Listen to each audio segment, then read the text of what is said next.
Aitah for going off on my stepsister after what she said? So a little background for this story: my stepsister, who I'll call Marie for this, is 26. I recently just turned 21. My mom married her dad when I was 7, but he is my dad. Another side note: Marie is the golden middle child.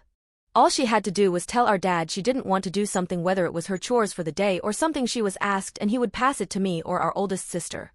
She could never do wrong, and she was extremely babied and spoiled by our father. Also, I worked 3 or 4 jobs sometimes as a teenager to help make ends meet, as we weren't well off or even decently made growing up. Now for the story. I moved out of my family's place almost a year ago with my boyfriend of a year at the time. Since then I have gotten a job at a warehouse where me and my boyfriend both make about $75K a year. We have been saving up for a new car and possibly a new place here in the future. While I have been doing this, Marie lost our place I lived in with her because she illegally moved the oldest sister and her kids in without properly doing it with the landlord. Has been living out of a property a church in their town owns and refuses to get a job because, and I quote, "God will take care of me." She has never been religious and used to laugh at people who were. But now suddenly is all about God and church, like she's made it her whole personality. Now this is where the problem starts. I got a text a few days ago from Marie asking if she could borrow some money, which has been a common thing since she found out I make decent money. She doesn't know exactly how much, but she knows it's decent. I asked her what for because I know she has a tendency to ask for more than she needs. She said, "I want to buy some Mike's Hard in the cans, they're only $5 right now."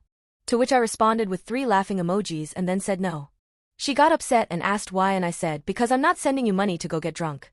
If I'm sending you money, it's because you actually need it for something important, not to get drunk." This set her off more. She went on and on for paragraphs about how I'm inconsiderate of her situation and I'm her sister, so I should help her out. She also put in those paragraphs how 35 or 40 bucks is nothing to me. And not going to lie, I got mad at that because in the 26 years of her life she's never had to work for anything. But I was often working 3, sometimes 4 jobs and going to school to make ends meet in our household. So the fact she expecting me to send her $40 and then claim it's nothing to me. At first I was going to ignore her because I know how I get when I get angry and I can be pretty hurtful and rude. But she kept texting me and then she sent me a text that said, "I can't believe you won't help me out at all. You never did. All you did was go out and do God knows what, and I'm so fucking sick of your bratty childish behavior." This set me off. I texted her back and I went off saying this: "You know what, Mom and Dad didn't want me to tell you this cause they thought you'd think less of them, but it was me who bought your shampoo, conditioner, razors, body wash, etc. I'm the reason we suddenly had groceries in the fridge when it was barren just hours before. I'm the reason the car got fixed so many times. And you wanna know how? Because I was working 3, sometimes 4 to keep our house running, all while going to school and keep up with all my high school sports too. I did softball, volleyball during the first semester of the year and tennis, and track the second semester of the year, so yeah, I was always gone or sleeping because I was exhausted every day for years. Also, I'm not sending you the money because God doesn't condone drinking." My boyfriend says I'm not wrong for going off because she needed a wake-up call. My older sister agrees she needed to hear it but thinks I could have gone a better way about it. But our other family, some aunts, uncles, and cousins she's told, think I was too harsh and could have just sent her 10 instead of 40. So Aitah. Update. So I've read through the comments and I appreciate the comments telling me I'm not wrong, like I knew deep down I wasn't. To answer the commenter who said he hopes we find a nice place soon. We had a meeting this afternoon with a realtor and we think we've found a gorgeous house with everything we've wanted in a house. And a gorgeous yard for when we start expanding our family. Anyways, I texted my aunts, uncles, and cousins and told them if they want to support her being a deadbeat who mooches off everyone else, that's on them. But I am done being treated like the family cash cow, and just because I did it as a teenager doesn't mean I want to do it as an adult with her own life and responsibilities. Most of them backed down and apologized for being so rude and pushy. My one aunt fired back with, "Oh, your responsibilities like what? Bills? We have 2 cats, a bearded dragon, bills, car payments, car insurance. We all do, and you and your BF are well off, so it's not much to you guys." Another cousin and a few uncles agreed with her, and they as the group decided to try and blow me up until I gave in. What they didn't expect is my boyfriend to take the phone and continue for me. One thing about my boyfriend is he doesn't play about me in even a fraction of the slightest. So when he saw that I was getting blown up and getting more and more aggravated, upset, and just plain pissed off, he had enough. He took my phone and created a group chat with all the family members still causing issues and sent the following message. "Okay, hi, her boyfriend here because she is so upset, distraught, and hurt. And that's something I don't tolerate, so enough is enough. You guys didn't have to do a fraction of what she has had to make sure that she and her family survived. Which, by the way, where were you guys when they needed food, or hygiene products, or just any basic need? Oh right, you didn't help. She did something she shouldn't have had to do but did because she wanted to help her family survive. She was working 3, sometimes 4 jobs while going to school and doing 4 sports throughout the school year. She spent the prime of her teenage years being a second-hand parent and adult. And do you think she got to see any of that money from those jobs? No, she used those checks to pay for the shit they needed. She is a grown adult now making her own money, and if she doesn't want to give away the money she works hard for to further spoil the human equivalent of a participation trophy, she doesn't have to. And she sure as hell doesn't have to or will be explaining to anyone the reason she said no. They didn't respond before my boyfriend blocked them on my phone and saying, "You can unblock them if you'd like, but I really rather you don't, they cause you too much pain and I hate seeing you so upset like this." I agreed it was best to go no contact with the small group of family members who didn't back off and apologize, as well as Marie. My mom was made aware and she was not happy in the slightest and said she respects my decision and won't speak about the family members I've gone NC with.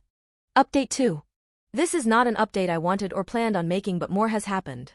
This happened a month and a half ago. But first I do want to say we got the house we went to see in the last update. We were packing to move when this happened. I blocked those aunts, uncles, and cousins who wouldn't get off my case and my sister Marie and went NC like the earlier update said, but unfortunately it didn't last long.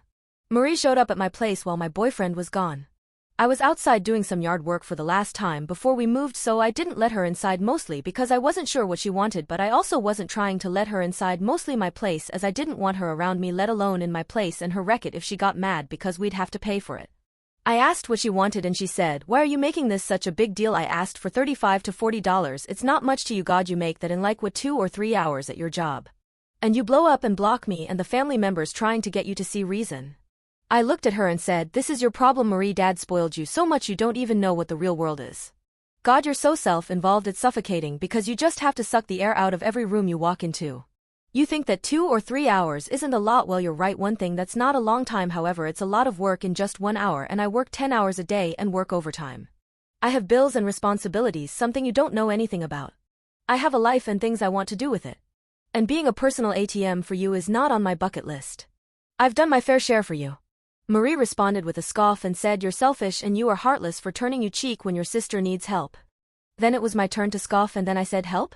Yeah, maybe some fucking AA meetings and a rehab. But you wanting to get drunk so you can forget that you're 26, unemployed, live in a property your church owns, going nowhere in life, just stuck in the same life, is not needing help at you being a lazy person who thinks a higher power is going to fix everything if you just pray hard enough." My sister got mad and lunged at me. At first I wasn't trying to hit her back, mostly cause I wasn't trying to fight her, but also because I know she can't fight and I know how to fight. My mom made me take boxing lessons so I could defend myself if I ever was in a situation a lot of females find themselves in. Instead, at first I was trying to get her off of me, but she landed a punch to my jaw and I fought back. My boyfriend pulled in about 5 minutes after the fight started and immediately dragged my sister off me. He checked on me first, making sure I was okay. I had a busted lip and some minor scrapes and bumps. My sister was bleeding from her nose, mouth, and she had some bruises already forming. The cops were called by a neighbor who saw the fight. Luckily the cameras at our place that were facing the outside where we were caught everything, even the part of me trying to get her off me without hurting her. The cops determined I acted in self-defense because I didn't hit her until she hit me in the jaw, after she had already me 3 times before she hit me in the jaw. The real decision came when the cop turned to me and asked if I wanted to press charges on Marie. I looked at my boyfriend and then to the cop, then to my sister. I knew she needed to finally face consequences to her action, but at the same time she was my sister at one point. I cared about her like she was my sister, and everything I had done as a teenager for her came rushing back. All of it I did for her because I wanted us to be okay. My boyfriend could tell I was conflicted and pulled me aside and asked me what was holding me back. I told him I knew she needed to face her consequences, but it was hard to say yeah, charge my sister and put her in jail. My boyfriend said he knows that he's my sister, but what she did was wrong and she needs to face it. We went back and forth with me overthinking and him calming me down. Once I did calm down, I went back to the cop and looked at him with a straight face and say, "I want to press charges. It's about time she learned her actions have consequences." The cop said it likely was not going to be a long sentence if any jail time is even given, but she will at least get probation for a few years and a ton of community service hours. But it wasn't about the jail time for me, it was about finally making my sister pay for something she did.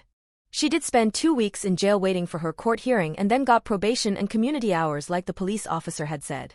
None of the family members that were asking me to give her the money anyway have gotten hold of me, as they can't, and I don't care if they're mad. Like I mentioned earlier, my boyfriend and I did get the house we spoke with the realtor about, and we have moved in and started settling in. We love this house. It's exactly what we wanted and we are so happy. We have decided to wait for a bit on expanding the family to just enjoy our new home together for a bit, which I honestly didn't mind at all. We have spent a lot of time buying furniture for our backyard, decorating our house and making it ours, added 2 sibling pit sky puppies Calypso and Rocky to the family, who also love our fenced-in backyard and cuddling in our laps or chasing our friends around the bonfire in the backyard. I no longer feel the heavy weight of Marie and all the drama anymore, and best of all, my sister and NC family members don't know about this new place.